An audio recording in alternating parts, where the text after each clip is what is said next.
नमस्कार, मी श्रद्धा शिर्के. पुढारी टॉक या आपल्या विशेष कार्यक्रमात तुम्हा सगळ्यांचं मनापासून स्वागत. कॅनव्हास टू कन्झर्वेशन हा आपला आजचा महत्त्वाचा विषय असणार आहे आणि त्याचविषयी बोलण्यासाठी आपल्यासोबत शीतल विक्रम सोनवणे उगले आहेत. मॅडम नमस्कार. नमस्ते. एकूणच शीतल यांचा कला, वास्तुकला आणि हा सगळा प्रवास आपण पाहणार आहोत आणि त्यांचा मी थोडक्यात परिचय करून देते, परिचय सांगते आणि मग त्यांच्याशी आपण बोलूया. शीतल सोनवणे उगले या आर्किटेक्ट, आर्टिस्ट, कवयित्री आणि one of the youngest author of Indian चाइल्डच्या आई आहेत. आर्किटेक्चर आणि इंटिरियर डिझायनिंगच्या माध्यमातून त्यांनी क्रिएटिव्हिटी आणि उपयुक्तता यांचा समतोल साधणाऱ्या जागा निर्माण केल्यात. कला हा त्यांच्या जीवनाचा महत्त्वाचा भाग असून चित्ररेषा या पुस्तकाद्वारे त्यांनी स्त्रियांच्या भावना आणि संघर्षांचं प्रभावित चित्रण आणि लेखनसुद्धा केलेलं आहे. मनुष्यनिर्मित कचरा आणि प्लास्टिकचा साठा पाहून त्या अस्वस्थ झाल्या आणि हीच जाणीव त्यांना क्रिएटिव्ह कुटीर फाउंडेशन सुरू करण्यासाठी प्रेरित करणारी ठरली आहे. या फाउंडेशनच्या माध्यमातून त्या प्लास्टिकचा वापर कमी करणं, कापडी पिशव्यांचा अवलंब आणि शाश्वत जीवनशैलीसाठी लोकांना प्रोत्साहित करतायत. इतकंच नाही आहे तर क्लीन युग उपक्रमाद्वारे त्या स्वच्छता मोहिमा, प्लास्टिक कचऱ्याची विल्हेवाट आणि समाजामध्ये जागरूकता निर्माण करण्यासाठी सातत्यानं कार्यरत आहेत. शीतल यांच्या मते पर्यावरण संरक्षण ही केवळ चळवळ नसून आपल्या पुढच्या पिढीसाठीची ती महत्त्वाची जबाबदारी सुद्धा आहे. आणि वेळ न घालवता आपण प्रश्नांना सुरुवात करूया. त्यांच्याशी आपण बोलणार आहोत. शीतलजी नमस्कार. माझा पहिला प्रश्न हाच की तुम्ही किती काळापासून या कला क्षेत्रामध्ये सक्रिय आहात, कारण की तुमचा परिचय बराच मोठा आहे. तसं बघितलं तर मला जेव्हापासून कळायला लागलं आहे तेव्हापासून मी कलेशी निगडीत आहे. आणि मला अजून आठवतं मी लहानपणी जेव्हा अभ्यास करायचे तेव्हा मी आईला म्हणायचे की मी एवढा अभ्यास केला की ह्याच्यानंतर मला एक चित्र काढू दे, मला तेवढी परमिशन दे. म्हणजे मला जेव्हा जेव्हा वेळ मिळाला तेव्हा तेव्हा मला असं होतं की मला चित्रांसाठी, चित्र काढण्यासाठी संधी द्या. So this is how I connected to चित्र आणि कला. लहानपणापासूनच अवगत होती कला की म्हणजे शिकलात कसं? नाही, मी चित्रांमध्ये काही शिकले नाही, पण ते एक म्हणतो ना आपण गॉड गिफ्ट असतं. It is that kind of. अच्छा, तुमचं प्रोफेशन आहे आर्किटेक्ट, म्हणजे तुम्ही आर्किटेक्ट आहात, तर मग आता तुमच्या कलाकृतींवर तो प्रभाव कसा पडला? मग मी आर्किटेक्ट झाल्यानंतर पुण्याला काही दिवस काम केलं.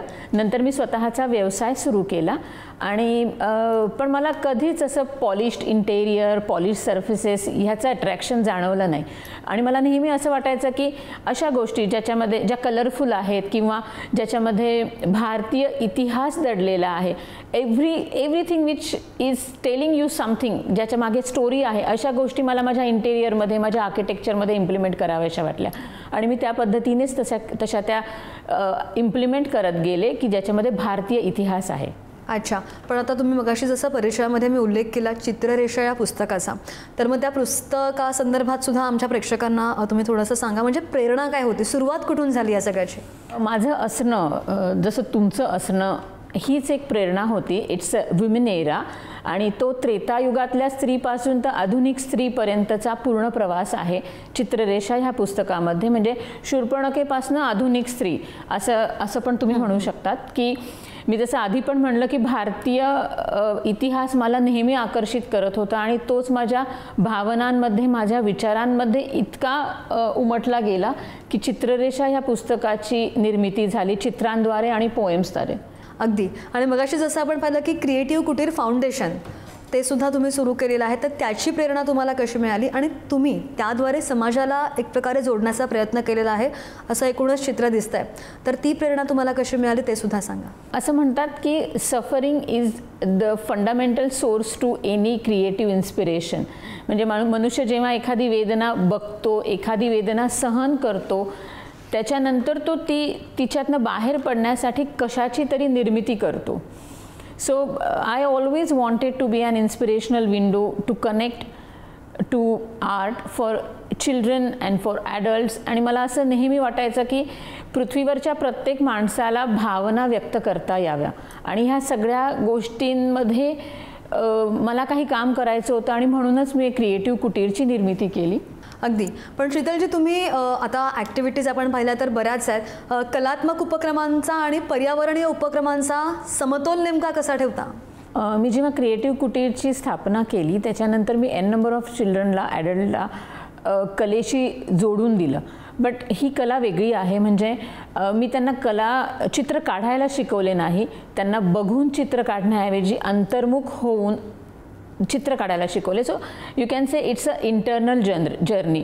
आणि मी जेव्हापासून हे पर्यावरणाचे उपक्रम चालू केले आहेत, तो it has given me a chance to look inside, आणि माझ्यामध्ये जे कलात्मक विचार आहेत त्यांना ॲक्शन मोडवरती मला आणता आलं. सो आत्ता जे पर्यावरणामध्ये प्रॉब्लेम्स आहेत, ज्याच्यामध्ये आपण एक एक्झाम्पल देऊन मी एक्सप्लेन करते की आपण आपले आजी आजोबा ज्यांना आपण बघत वाढलो आहोत, त्यांच्याकडे आपल्याला अगदी बोटावर मोजण्या इतके कपडे, त्यांच्याकडे बोटावर मोजण्या इतकं सामान होतं. पण असं काय घडलं over the period of time की आपण ओव्हर कन्झम्पशन करायला भाग पडतो, स्वतःलाच ओव्हर कन्झम्पशन करायला लावतो आहोत. सो प्रत्येक सण किंवा इनफॅक्ट आपल्या घरामध्ये एक छोटासा इव्हेंट जरी असेल तरी आपण पूर्ण फॅमिली शॉपिंग करतो, प्रत्येक गोष्ट नवीन घेतो. तर असं आपल्या माइंडवरती काय झालं आहे की आपण ह्या सगळ्या गोष्टींना बळी पडतो आहे. आणि आपण हे विसरलो आहोत की आपण जे काही घेतो आहे पर्यावरणातनं ते आपण परत पर्यावरणालाच डॅमेज करण्यासाठीच ह्या गोष्टी फेकून पण देतो. सो ह्याचं पुढे काय होतं ह्या गोष्टीवरती आपण काम करणं खूप महत्त्वाचं आहे की आपण पर्यावरणाला किती हानी पोचवतो आहेत. आपण अगदीच ब्लाइंड झालो आहोत ह्या सगळ्या गोष्टींमध्ये. तर ह्या विचारांच्या विरुद्ध विचार करण्यासाठी मी समाजाला प्रवृत्त करण्याचं काम सध्या करते आहे. अगदी. पण आता प्लास्टिक मुक्त जीवनशैलीसाठी तुम्ही जेव्हा प्रोत्साहन देत असता तेव्हा तुम्हाला बऱ्याच अडचणींचा सामना करावा लागत असेल. त्या नेमक्या अडचणी कोणत्या आहेत? आणि दुसरं म्हणजे प्लास्टिकचा वापर ज्यांना कमी करायची आहे किंवा इच्छा आहे ज्यांची, तर इतरांसाठी त्यांना तुम्ही सल्ला काय द्याल? मला असं वाटतं की पर्यावरणीय बदल घडवण्याची जबाबदारी प्रत्येकाने घेतली पाहिजे. सुरुवातीला लोक तयार होत नाहीत ह्या गोष्टीमध्ये पुढाकार घेण्यासाठी, पण जेव्हा त्यांना ह्याचे दुष्परिणाम कळतात की आपण जेव्हा म्हणतो एखादी गोष्ट रिसायकलेबल आहे, but what is exactly the meaning of recycling हे जेव्हा त्यांना कळतं, तेव्हा त्याच्यातलं तथ्य, त्याच्यातली रियालिटी जेव्हा त्यांना कळते, तेव्हा ते पुढे येऊन आमच्या ग्रुपमध्ये सामील होतात आणि त्या दृष्टीने काम करायला लागतात. सो मला असं वाटतं की let's start it with someone that can be. प्रत्येकजण प्रत्येक गोष्ट करू शकणार नाही, पण प्रत्येकाने एक गोष्ट करायची ठरवली तर ती होऊ शकते. तुम्ही तुमच्यापासून सुरुवात करा, तुमच्या घरापासून सुरुवात करा. आणि मला एक खूप महत्त्वाचा मेसेज इथे द्यावासा वाटतो श्रद्धा, की युनिव्हर्सने, पर्यावरणाने आपल्याला जे दिलं आहे already, so please respect it. आणि आता जे वाचलं आहे थोडंसं त्याला तुम्ही प्रोटेक्ट करा. अगदी. पण शीतल, तुमच्या आईपणाने तुमच्या शाश्वत जीवनशैलीविषयीच्या बांधिलकीवर नेमका प्रभाव कसा टाकलाय? आई झाल्यावरच मला पर्यावरणाची जाणीव झाली असं नाही आहे. लाईक माझ्या मुलीला वाढताना बघताना आणि आजूबाजूच्या परिसरामध्ये जेव्हा ओव्हर कन्झम्पशन, जेव्हा प्लास्टिकचा दुरुपयोग, ह्या सगळ्या गोष्टी बघितल्यावरती एक भीती वाटते की आपण आपल्या भविष्यासाठी काय सोडून जाणार आहोत. आपण आपल्या पुढच्या पिढीला हा ग्रह देणार आहोत तर तो कसा देणार आहोत, ह्या गोष्टीची भीती खूप वाटते. आणि जसं एखादी आई आपल्या मुलाची काळजी घेते, तशी आता वेळ आली आहे की आपण सगळ्यांनी आई होऊन आपल्या पृथ्वीची काळजी घेतली पाहिजे. ओव्हर कन्झम्पशन असेल किंवा कुठल्याही गोष्टीचा दुरुपयोग असेल, तो आपल्या मुलांपर्यंत पोहोचवला पाहिजे. आणि तेच भविष्य आहे आणि त्यांच्यासाठी आपण कुठलाही दुसरा ग्रह निर्माण करणार नाही आहोत. तर आत्ता जे काही आपल्याकडे अवेलेबल आहे, जे काही रिसोर्सेस आहेत, त्याचा आपण दुरुपयोग न करता आपण त्याला प्रोटेक्ट केलं पाहिजे. अच्छा. पण शीतल, क्लीन युग उपक्रम मगाशी जसा आपण परिचयामध्ये उल्लेख केला, तो उपक्रम नेमका काय आणि शाश्वत जीवनशैली आणि कमी उपभोगावर नेमका सकारात्मक प्रभाव कसा टाकतो? क्लीन युग हे आमच्या क्रिएटिव्ह कुटीर्सची एक मोहीम आहे, ज्याच्यामध्ये आम्ही क्लिनिंग ड्राईव्स, ओव्हर कन्झम्पशन आणि शाश्वत जीवनशैली ह्याच्याबद्दलचे उपक्रम घेतो. आम्ही स्कूल्समध्ये जाऊन मुलांना ह्याच्याबद्दल प्रेरित करतो की त्यांनी भविष्यामध्ये फास्ट फॅशन असेल किंवा ओव्हर कन्झम्पशन असेल ह्याच्या अगेन्स्ट किंवा ह्याच्या बरोबरीने कसं पुढचं आयुष्य जगायचं आहे. सो आमचं क्लीन युगमध्ये हेच फक्त मोटिव्ह आहे की प्लास्टिक आणि ओव्हर कन्झम्पशन हे आपण कसं कमी करू शकतो. अच्छा, तुम्ही आता हे जे कार्य करताय किंवा बरेच प्रोजेक्ट्स हाताळत असाल तर आत्तापर्यंत तुमचा अनुभवसुद्धा बराच दांडका आहे, तर या सगळ्यामध्ये एक तुमचा अनुभवसुद्धा आमच्या प्रेक्षकांसोबत तुम्ही शेअर करू शकता. जेव्हा मी बघते की लोक त्यांच्या सवयी बदलत आहेत, ते इको फ्रेंडली मटेरियलला फॉलो करता आहेत आणि ह्याच्यामुळे एक हा छोटासा बदल जरी वाटला असेल आपल्याला की आपण एखादा चहाचा कप टपरीवरती चहाच्या कप ऐवजी एखादा ग्लासने चहा पितो आहे, हा हे एक छोटी स्टेप जरी असली तरी पर्यावरणासाठी ही खूप मोठी स्टेप आहे.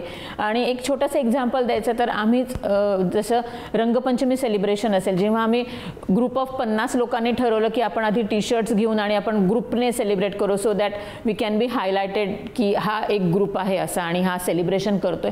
पण आम्ही ती आयडिया स्किप केली आणि आपल्या घरामध्ये जे जुने कपडे आहेत ते वापरायचे रंगपंचमीला असं ठरवलं.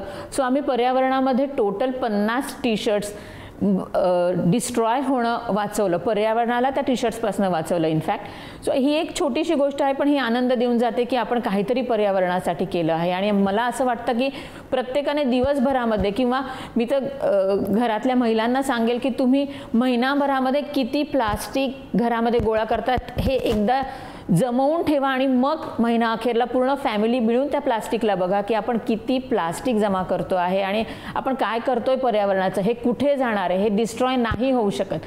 Destroy is the wrong term in sustainability actually, की आपल्या पृथ्वीवरती जे निर्माण झालं आहे हे पृथ्वीवरतीच राहणार आहे, हे डिस्ट्रॉय होऊच शकत नाही. तर मग ह्या गोष्टींमध्ये तुम्ही थोडासा पुढाकार घ्या, एखादी गोष्ट कमी करा, पिशव्या वापरायला लागा ज्या कापडी आहेत. तर ह्या एका स्टेपने जसा मला हे बघून आनंद होतो तसा आहे तुम्हालाही या गोष्टी बघून तुमच्यामधला चेंज बघून आनंद होईल. अगदी. पण भविष्यामध्ये तुमचं क्रिएटिव्ह कुटीर फाउंडेशनसाठी कोणतं स्वप्न आहे? माझं स्वप्न आहे की क्रिएटिव्ह कुटीर ही एक जागतिक चळवळ बनावी. मला माझ्या उपक्रमांथ्रू जास्तीत जास्त लोकांना एकत्र आणायचं आहे आणि मी एक स्वप्न बाळगून चालले आहे की ह्या उपक्रमांद्वारे मी जास्तीत जास्त लोकांच्या वैचारिक पातळीवरती बदल घडवून आणू शकेन. ओव्हर कन्झम्शन, फास्ट फॅशन ह्या गोष्टींमधनं आपण त्यांना डायव्हर्ट करून प्लास्टिक कन्झम्शन कमीत कमी किती होईल आणि इको फ्रेंडली मटेरियल जास्तीत जास्त लोक कसे वापरू शकतील ह्याच्याबद्दल आम्हाला जास्तीत जास्त लोकांना गायडन्स करायचं आहे. आणि ह्याच्यामध्ये भरपूर साऱ्या लोकांनी आम्हाला जॉईन व्हावं अशी आमची इच्छा आहे. एक छोटीशी गोष्ट सांगायची ही चळवळ उभं करण्यामागचं कारण आणि हे इतकं तळमळतेने करण्याचं कारण असं आहे की आपण प्रत्येकजण, तुम्ही असाल मी असू, आपल्यासाठी मुलांसाठी एक भविष्य बघून पुढे जात असतो. ते भविष्य उराशी बाळगून आपण पुढे जात असतो. पण हे भविष्य कंप्लीट होण्यासाठी, हे स्वप्न कंप्लीट होण्यासाठी जर ही पृथ्वीच नाही राहिली तर आपण काय करणार आहोत ह्याचा आपण थोडासा विचार करूयात. की ह्याच्यासाठी सगळ्यात महत्त्वाचा पॉईंट आहे की आपल्याला जे मिळालं आहे त्याला प्रोटेक्ट करणं. अगदी. तर क्रिएटिव्ह कुटीर फाउंडेशनसाठी शीतल यांचं काय स्वप्न आहे तेच ते आपल्याला सविस्तर सांगत होत्या. शीतलजी, पण तुमचं जे पुस्तक आहे लिहिलेलं त्यामधून कोणता स्पेसिफिक असा पॅरेग्राफ किंवा कोणती कविता तुम्हाला आमच्या प्रेक्षकांसोबत शेअर करायला आवडेल? नक्कीच श्रद्धा, मला एक पोएम आहे जी शेअर करावीशी वाटेल, विच इज रिलेटेड टू आत्ता आपण मानवजात इतके कशाच्या मागे इतके धावतो आहोत की आपण कुठल्याच गोष्टीमध्ये कृतज्ञता व्यक्त करत नाही. आपल्याला जे दिलं आहे त्याच्याबद्दल नाही आणि आपल्याकडे जे आहे उरलं आहे त्याच्याबद्दल आपल्या मनात श्रद्धा देखील नाही आहे. सो ह्याच्याशीच रिलेटेड मी देवाला एक प्रार्थना करते की भरभरून दे दुःख मला भरभरून बरसण्यासाठी, भरभरून दे दुःख मला भरभरून बरसण्यासाठी, दुःखाच्या किनाऱ्यावर ध्यान अंतर्मन बहरण्यासाठी. दुःखाचा महासागर आण मानव जातीस न्हावून काढ, दुःखाचा महासागर आण मानव जातीस न्हावून काढ. ओंजळ ओंजळ वाटून घेऊ दे सुखापासून थोडं अलिप्त होऊ दे, ओंजळ ओंजळ वाटून घेऊ दे सुखापासून थोडं अलिप्त होऊ दे. न मागता दुःख देतोस सुख मागताना थोडं भक्त होऊ दे. शक्तिवचनांना मार्गस्थ करून मनामध्ये थोडी श्रद्धा ठेवू दे, शक्तिवचनांना मार्गस्थ करून मनामध्ये थोडी श्रद्धा ठेवू दे. अगदी, क्या बात आहे, मस्त. आणि ही त्यांची जी कविता आहे ती या पुस्तकामध्ये आहे. त्यांनी जी स्वतः रचलेली आहे, लिहिलेली आहे. आणि शीतलजी, तुमचं काम खूप छान चालू आहे आणि असंच तुम्ही काम करत राहा, या तुम्हाला शुभेच्छा. आणि पुढारी टॉक या आपल्या विशेष कार्यक्रमात वेळ झाली इथेच थांबायची. पाहत राहा पुढारी न्यूज.